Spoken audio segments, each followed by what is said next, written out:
If you think a sanctuary city is a place where undocumented immigrants can find a haven, immune from deportation, then I have sobering news: you have it wrong. The term sanctuary is misleading. No city or state can stop federal agents from deporting these folks. It happens every day, even in sanctuary cities. The only question, and it's raising red-hot emotions in the final stretch of the campaign for governor, is how much help the locals provide. And the sensible answer, which I'll get to in a minute, is smack in between the extremes. Sadly, neither candidate is embracing that sweet spot. They both seem determined to use their final days to underscore their worst qualities. It makes me want to find sanctuary from this campaign.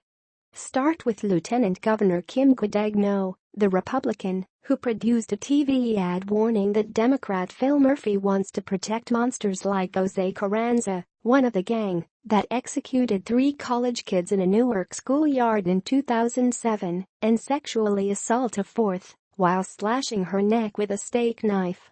Murphy will have the backs of deranged murderers like Carranza, her ad blares. What Guadagno did is splice Murphy's supportive statements about dreamers and other law-abiding immigrants who entered the country illegally and attach it to the very different question about criminals like Carranza. It was a dishonest appeal to dark fears about the other. The reason is that she's desperate.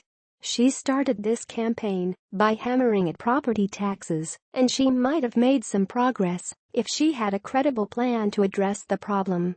But she didn't put a dent in Murphy's commanding lead, so she grasped for something hotter, and she found Carranza. I was curious to learn more about her views on immigration, figuring there had to be something more.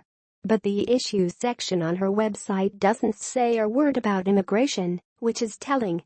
This is a last-minute improv. I asked to speak with her about it, and she declined. So where is the sensible middle ground on sanctuaries? Start with the role of local police. I called the brass in Newark and Jersey City and asked what would happen to crime rates if their street cops helped federal agents deport immigrants who are here illegally. Without a doubt, we would see an increase, said Anthony Ambrose, director of public safety in Newark. The reason is that many immigrants would keep quiet when they witness a crime or when they are victims. And that would make Newark more dangerous for everyone, not just immigrants. If I'm mugged in Newark's North Ward or the Ironbound, there's a decent chance a witness or two might be here illegally. If they fear the cops, they would run and hide. If they don't, they might call 911 and give me a hand. In Jersey City, I heard the same view from James Shea, the director of public safety. We want them to call us, he said. That's how we prevent crimes, and that's how we solve them. And I want them to know they can come to us without any fear. Think about this, Guadagno says she'll cut all state aid to sanctuary cities like Newark and Jersey City. The chiefs would have to yield to her bad practices or cope with mass layoffs. Either way, Guadagno would be a disaster for public safety. Now turn to undocumented immigrants who commit serious crimes, a very different question, and it cuts the other way.